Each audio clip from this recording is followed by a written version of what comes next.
All right. Good morning. Welcome back to GTyar, everybody. Look at this lovely New England weather. It is 5:55 a.m. and snowing fairly heavily, but it's a nice light powdery snow. Very easy to move. It won't be that way all day though. It does change over to some heavier kind of sleet and heavier snow in general. But yeah, this is typical New England February morning. Probably 2 or 3 times a month this happens. Hopefully not more than that. So I just wanted to take a quick second to talk about snow and driving in the snow, and how getting out into this kind of weather is actually fairly important if you live in an area that does get snow like this.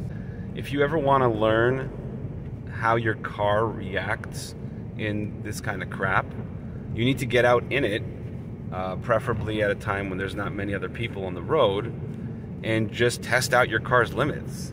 You know, I take every opportunity when it's snowing like this to either find an empty parking lot or just come out early in the morning when there's not too many people around and just test out what the car can do.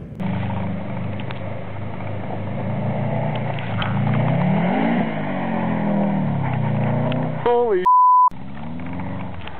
because how are you going to know a car's limitations and how it's going to react to slippery conditions unless you get out there and push it to its boundaries safely, of course. So that's why I say an open parking lot's definitely better than an open road. But right now it's 5, almost 6 in the morning, and not too many people out here. So this is where I will test out my car's limitations, especially when I first get a car, because you're getting familiar with how it, the dynamics of it and how it reacts when you toss it into corners and whatnot. So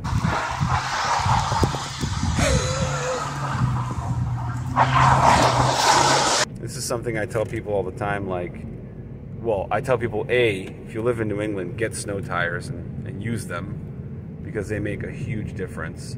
And then B, it's like, get your car out there when it is crap and slam on the brakes and see how long it takes for you to stop.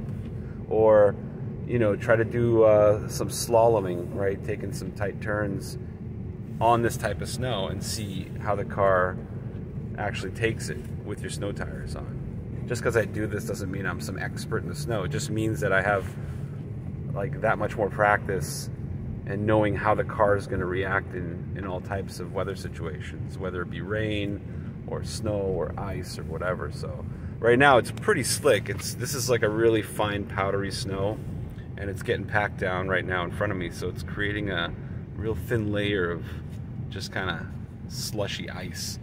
And it's when I slam on the brakes, it takes a while to stop. So actually, you know what, I'll demonstrate that in a little bit.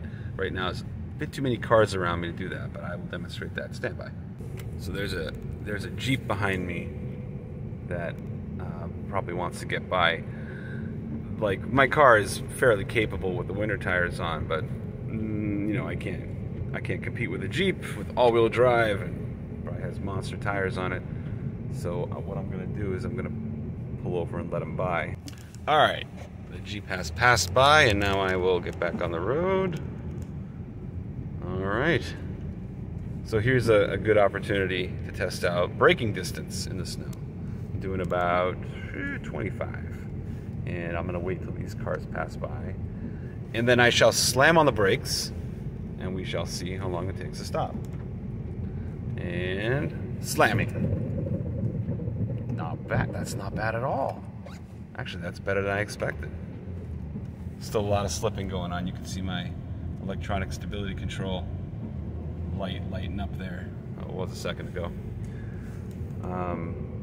So actually, anytime it snows, when you first get out, you should test out how long it takes for you to brake, to slam on the brakes and see how far you travel. Because each snow event is unique and presents a different level of slipperiness. So now I know that if I slam on the brakes like I'm doing right now, it's actually not too bad.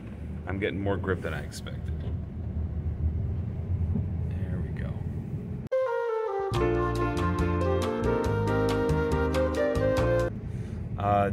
turning is actually pretty bad today. Like I just took a left-hand turn and you have to kind of feather the throttle to get any kind of grip, but it's predictable enough. I don't feel unsafe, and I still have another 40 minutes to drive to get to work. So anyways, what I'm trying to convey here is when you get the opportunity to test out your car in inclement weather, you should do so safely so that you know the limitations of your car and the dynamics of your car.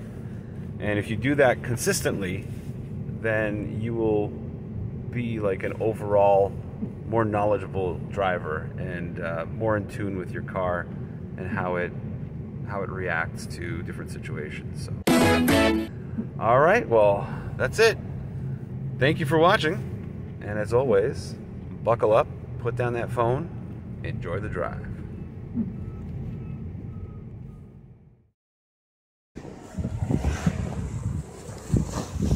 Yo, man. Let me put my seatbelt on for safety. What are you about to do, Robert? Nothing. I'm about to drive home. Hey, I'll see you later. See you later, Take man. it easy.